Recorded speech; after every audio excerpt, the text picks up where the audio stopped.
शुक्लां वरदरं विष्णुं शशिवर्णं चतुर्भुजं प्रसन्नवदनं ध्यायेत् सर्वविघ्नोपशान्तये।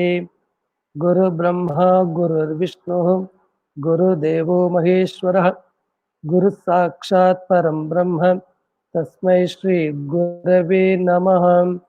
सरस्वती नमस्तुभ्यं वरदे कामरूपिणि विद्यारम्भं करिष्यामि सिद्धिर्भवतु मे सदा।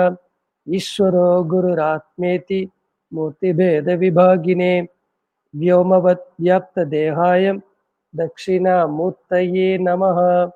सदाशिवसमारम्भां शङ्कराचार्यमध्यमाम् अस्मदाचार्यपर्यन्तां वन्दे गुरुपरम्पराम्। ॐ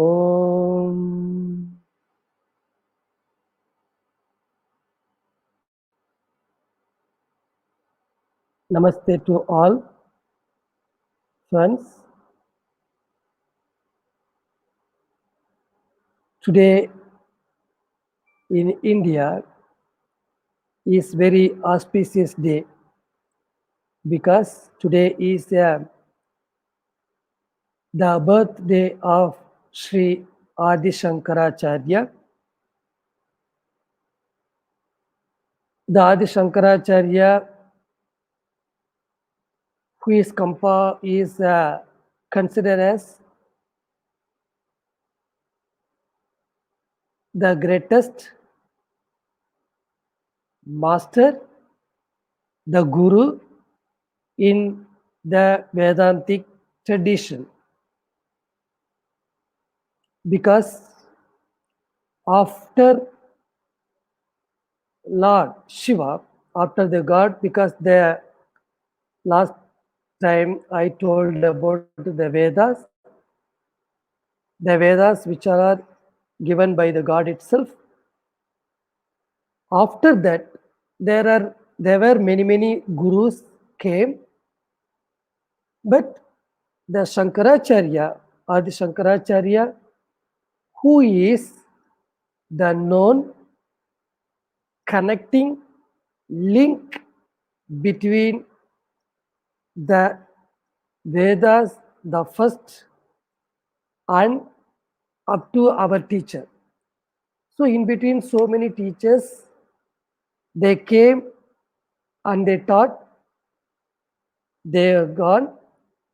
But the Shankaracharya, who has written the great commentary upon the the Bhagavad Gita, Upanishads, and the famous work of the Brahma Sutra. Apart from these commentaries called Bhashyam, he has written the many primary texts like Tattvabodha. We studied in the yoga course or in the 2 hours course, we studied the Tattvabodha. The Tattvabodha also written by Adi Shankaracharya. So, the greatest guru, today we are saluting him by offering our namaskara. So, with that, anyway, today is a very auspicious day for us to start the class, the Bhagavad Gita.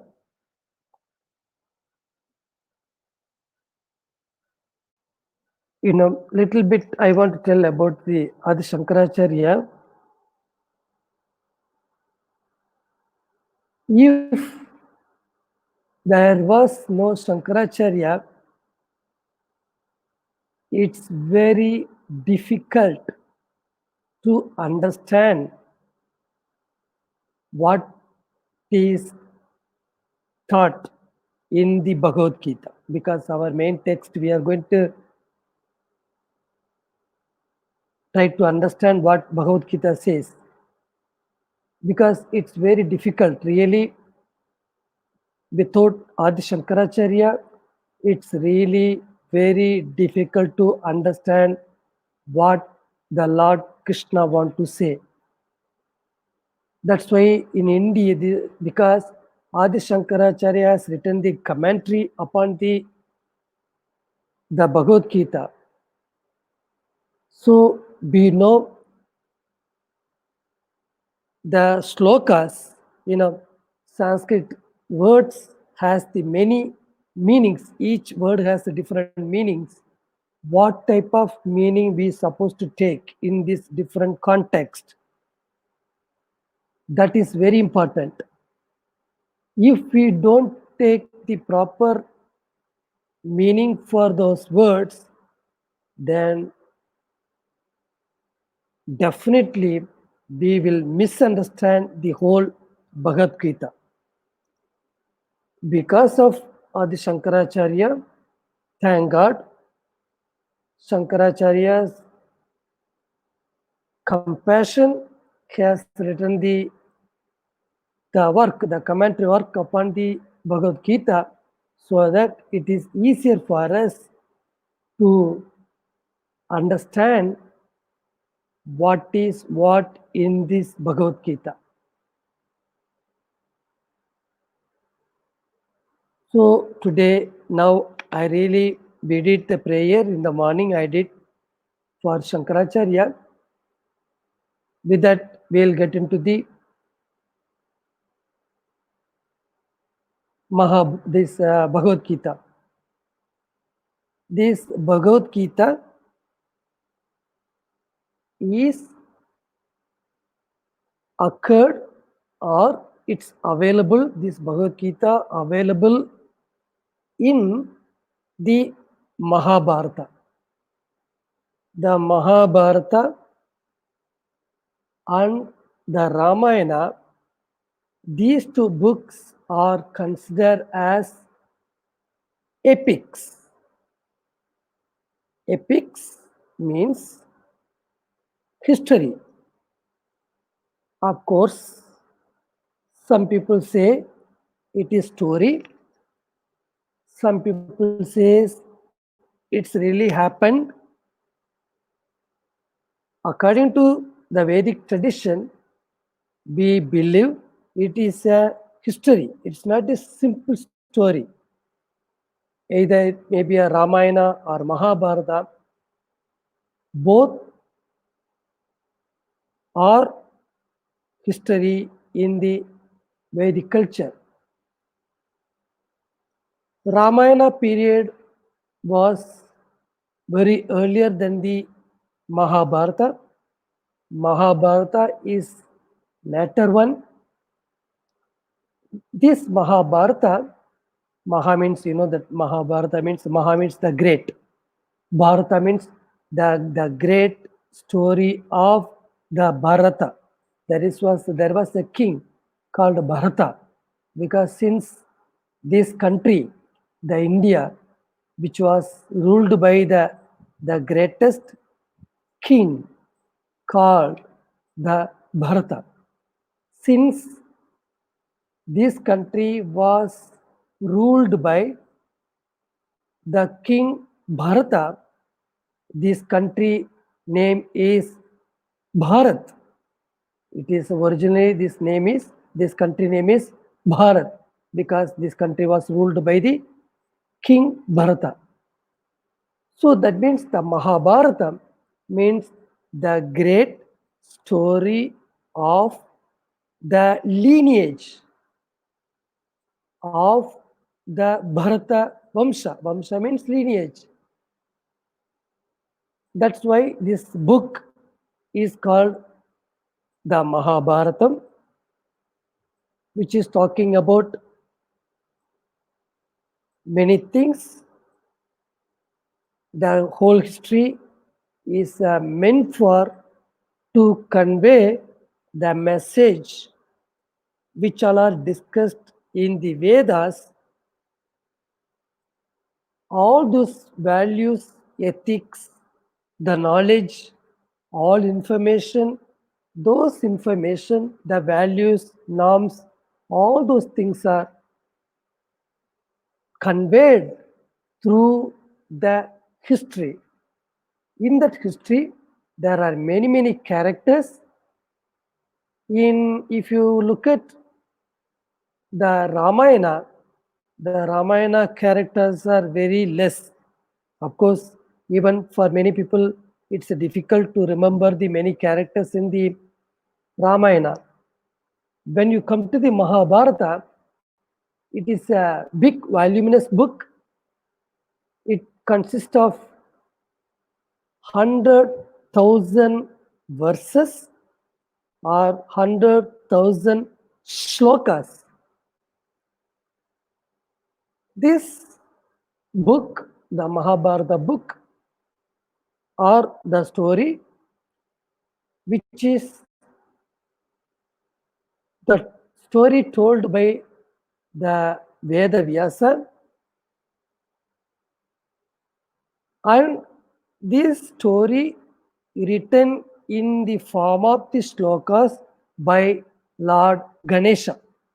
That's why when you buy the Mahabharata book, you can see the Lord Ganesha is writing something and there is a Veda Vyasa's picture.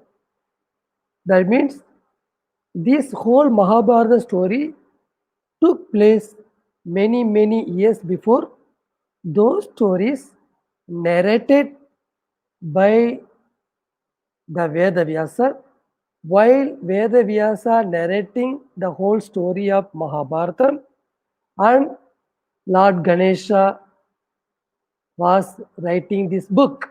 That means Veda Vyasa told the story written by Lord Ganesha or Ganapati himself. That's why, how he has written this Mahabharata. This Mahabharata written on the palm leaves with his tusk. Every elephant has the teeth, long teeth called tusk. You can see Lord Ganesha's in the picture. You can see there is only one tusk. One is broken. Why it's broken? The story says the Lord Ganesha, when the Veda Vyasa was telling the story, Lord Ganesha, he could not find out any kind of instrument to write. So he himself break his own the tusk, and with that he has written the whole Mahabharata. So this is the how the Mahabharata book was composed. So I told this whole Mahabharata book is nothing but of the Veda itself. So whatever things are discussed in the Vedas, all those things are conveyed through different characters, different people. So in the Veda, it's not only ethics, values, all those things are discussed. In the Vedas, there is the end of the Veda. The book is called Vedanta. Otherwise, you can call it as Upanishads. Otherwise, you can call it as Jnana Kanda. In that, Upanishads or Vedanta, the knowledge about the self is discussed. That knowledge also discussed in the Mahabharata in different places. This Bhagavad Gita, which occurs in the book called this, the Mahabharata, I told whole Mahabharata consists of 100,000 shlokas.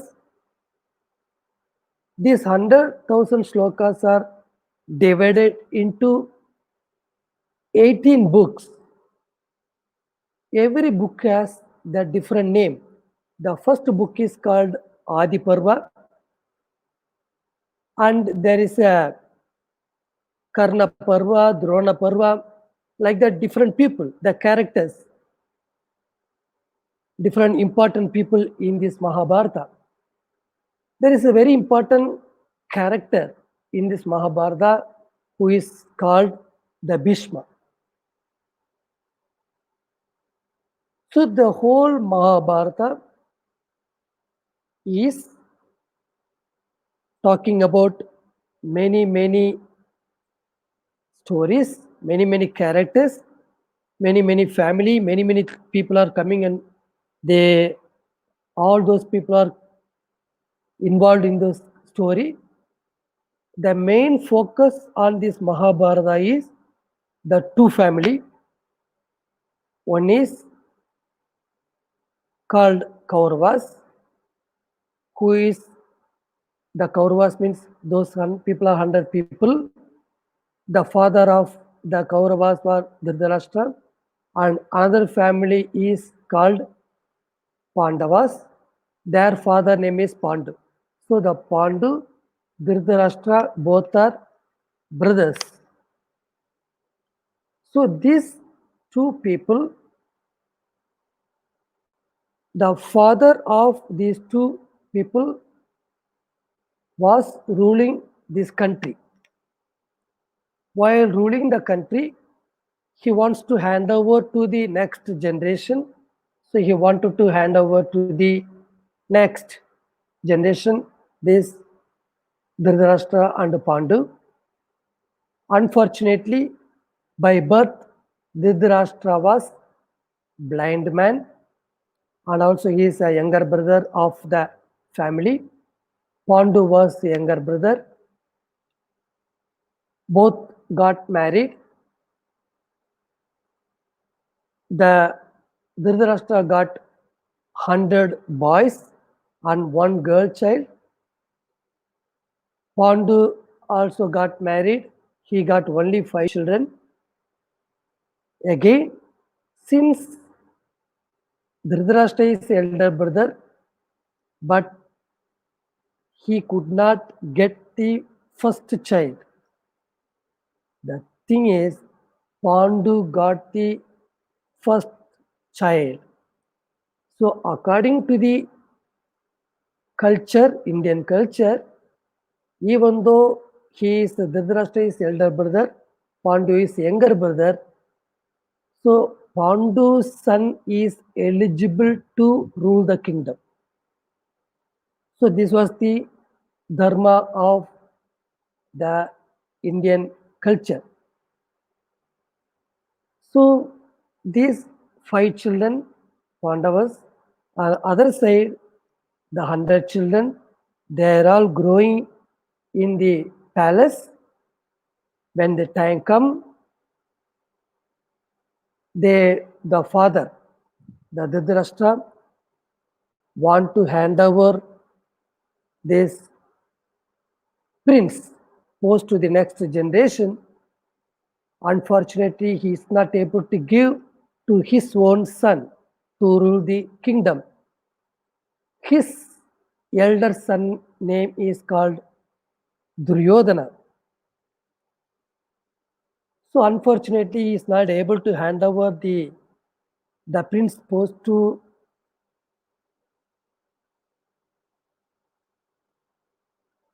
Duryodhana. He is supposed to give it to the Pandava's elder son.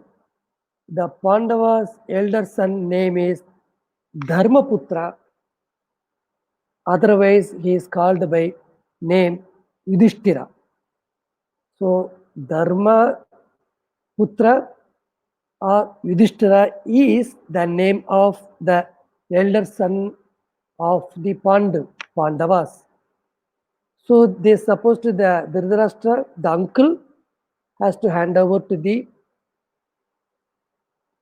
power to the Dharmaputra or Yudhishthira. Seeing this, the Duryodhana and his brothers got jealous. This kingdom supposed to ruled by us.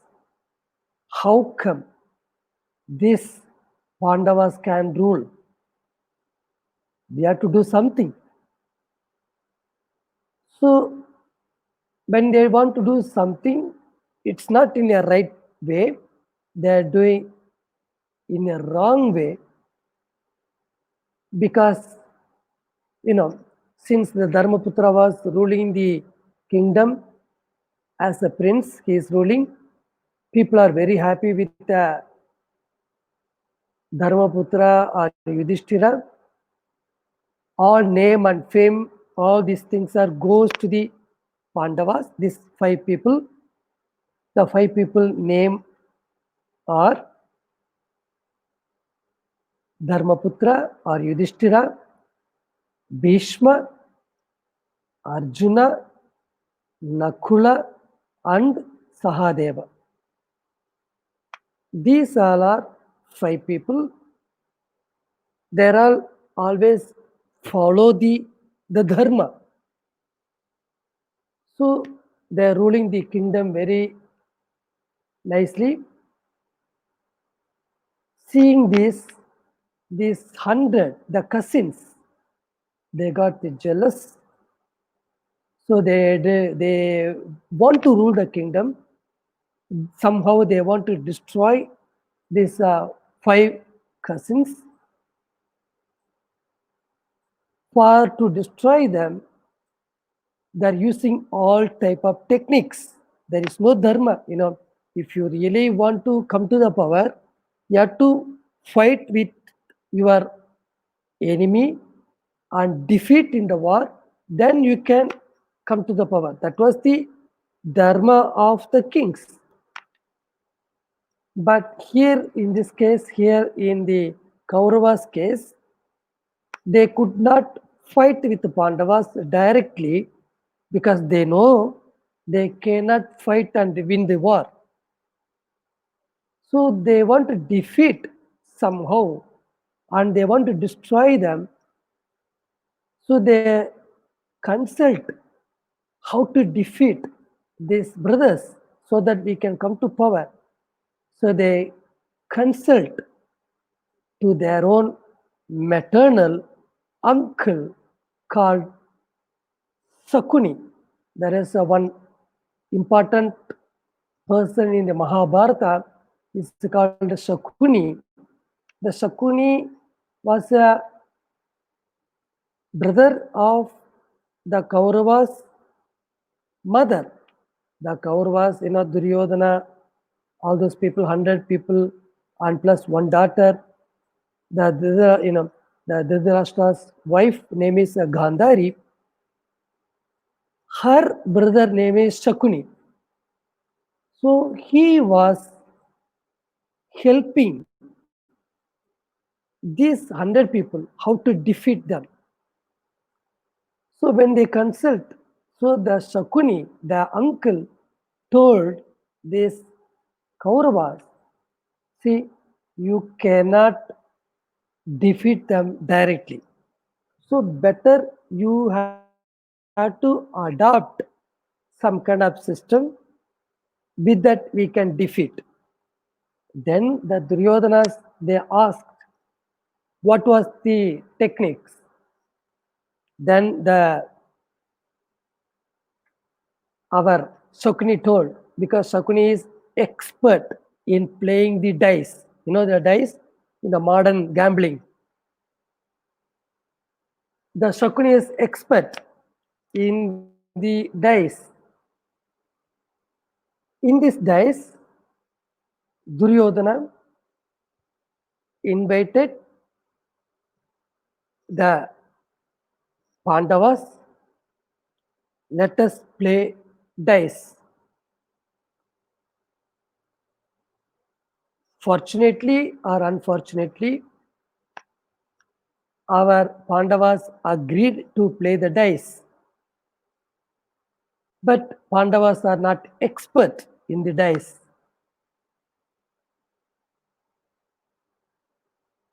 So they started to play. In the beginning, there is no pet, there is no kind of mortgage. Mortgage for the, there is mortgage, there is no mortgage, mortgage or pet for in the gambling. Simply they are playing this dice. while playing without any kind of pet or any kind of mortgage, both are happy. But after that,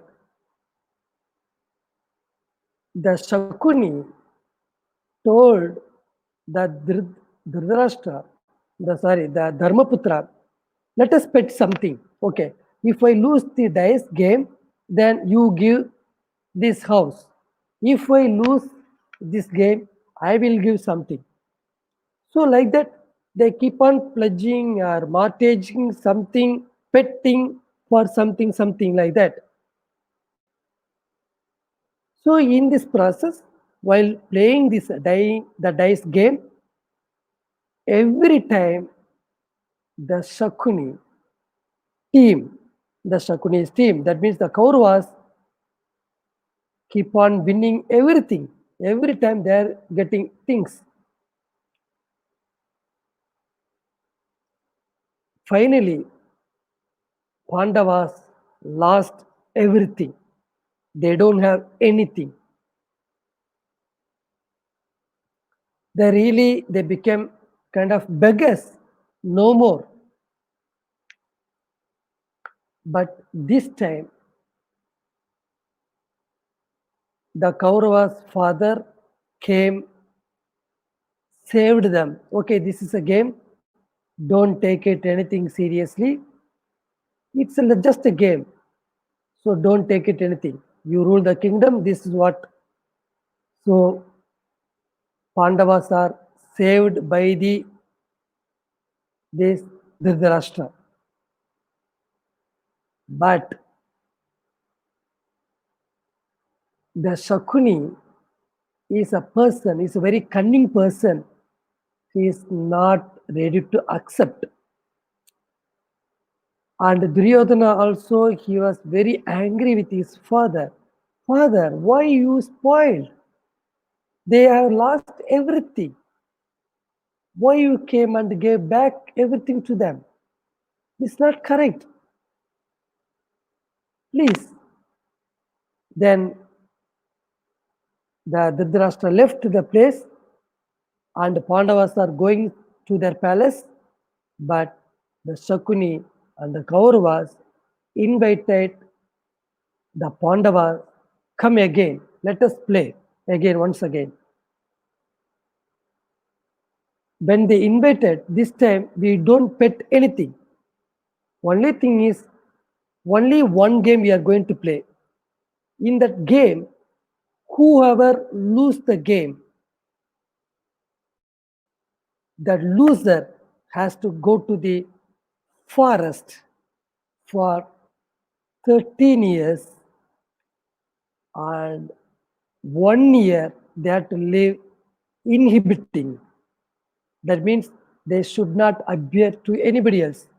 This is the condition. That means one who lose the game, they have to go away from the palace. They have to live in the forest for 13 years. And one more year, the 14th year, they have to live somewhere. These Kauravas should not, those who are winning the game, they should not see them. This is the condition.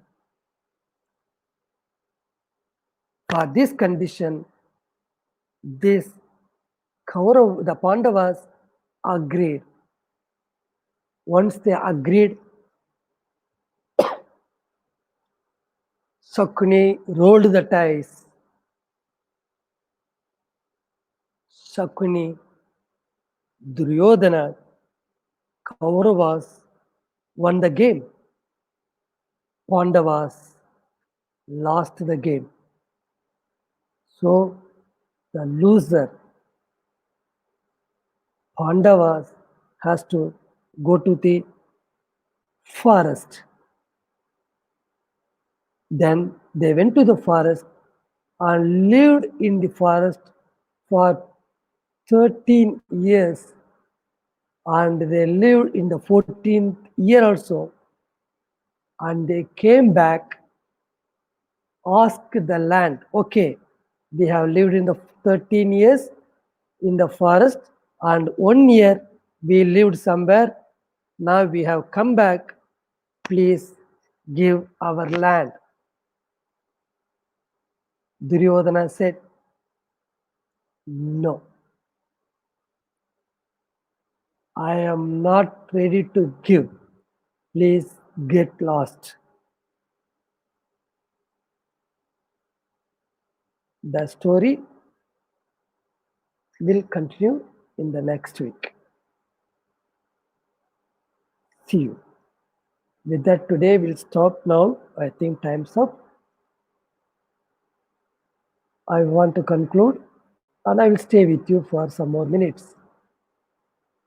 Om Purnamadah Purnamidam Purnat Purnamudachyate Purnasya Purnamadaya Purnameva Shishyate Om Shanti Shanti Shanti Hari Om Shri Gurubhyo Namah Hari Om.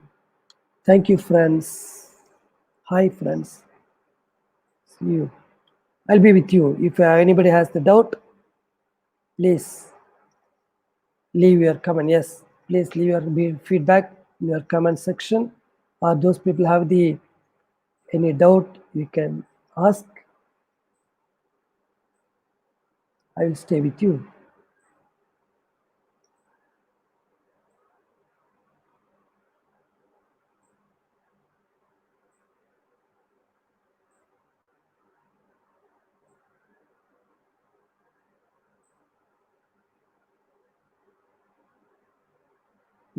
Yes. Namaste to everybody.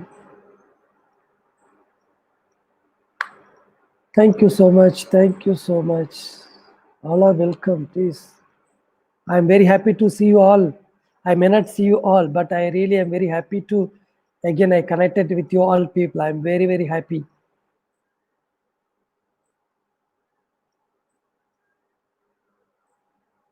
Thank you so much. Thank you.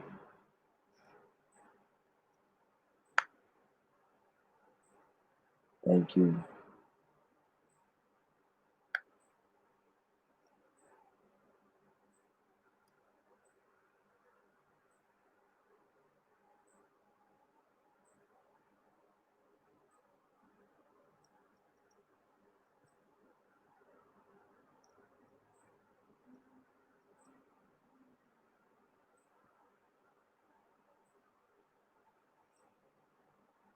Thank you so much. Thank you. Thank you. Namaste.